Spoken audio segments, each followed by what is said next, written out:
আপনাদের আজকে মজার একটা জিনিস দেখাবো। আমার হাতে একটা জিনিস দেখছেন, দেখেন কেমন দেখেন। এটা বাঁকালে এরকম কীরকম বাঁকা দেখা যায়।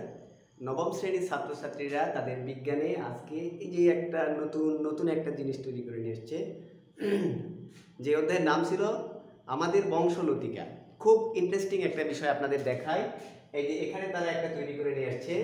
এটা আসলে কি আমি আপনাদের একটু পরে এক্সপ্লেন করছি। দেখেন এরকম করে যদি বাঁকা এটাকে কেমন দেখায়, দেখেন আমি যদি আরেকটু কাছ থেকে দেখাই বাঁকালে এটাকে কেমন দেখায়। এই জিনিসটা হচ্ছে 1953 সালে এই জিনিসটা নিয়ে গবেষণা করেছিলেন ওয়াটসন এবং ক্রিক, যেটাকে আমি একটু সহজভাবে প্রকাশ করছি, যার নাম হচ্ছে DNA. DNA stand for deoxyribo nucleic acid. এই জিনিসটা আরও আমি সহজ করে দিই। এই জিনিসটার মধ্যে 5 কার্বন বিশিষ্ট একটা শর্করা থাকে, যার নামে আমি এখানে নাম লিখেছি। A for adenine, T for thymine, দেখেন C for cytosine and G for guanine. একটা জিনিস ওয়াটসন এবং ক্রিক খুব সুন্দর করে এখানে বর্ণনা করেছিলেন। অ্যাডিনিনের সাথে থাইমিন ডাবল বন্ডে যুক্ত থাকবে এবং সাইটোসিনের সঙ্গে গুয়ানিন ট্রিপল বন্ডে যুক্ত থাকবে।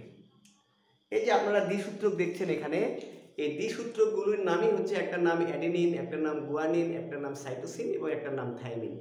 এবং এখানে 5 কার্বন বিশিষ্ট একটি শর্করা আমরা লক্ষ্য করতে পারি। এখন এই জিনিসটা তো সহজ করে সবাই বুঝবে না।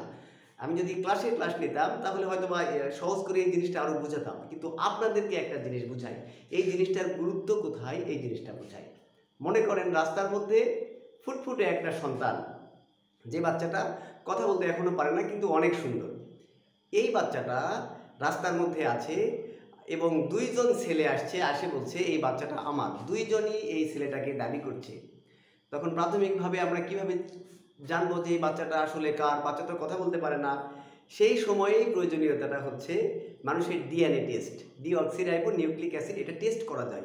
এটা টেস্ট করার কিছু কৌশল আছে, কিছু উপায় আছে। যেমন দেখেন বলি, মানুষের মুখের লালা, মানুষের চুল, মানুষের নখ, মানুষের চামড়া, মানুষের বীর্য, বিভিন্ন সিমটম থেকে এই নমুনা সংগ্রহ করার পরে এই নমুনাটাকে পরীক্ষাগারে টেস্ট করার ফলে আমরা ডিএনএ টেস্ট এর সঠিক পরীক্ষা পাই।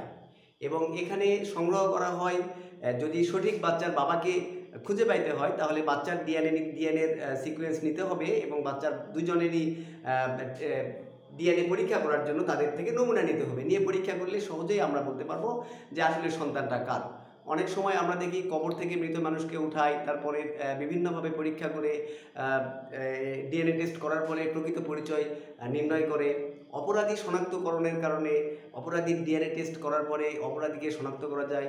এটা মাস্ট ইম্পর্টেন্ট একটা আমাদের জীবনের ক্ষেত্রে মাস্ট ইম্পর্টেন্ট একটা জিনিস। সো আজকে এই জিনিসটা নিয়ে আলোচনা করলাম খুব ছোট করে।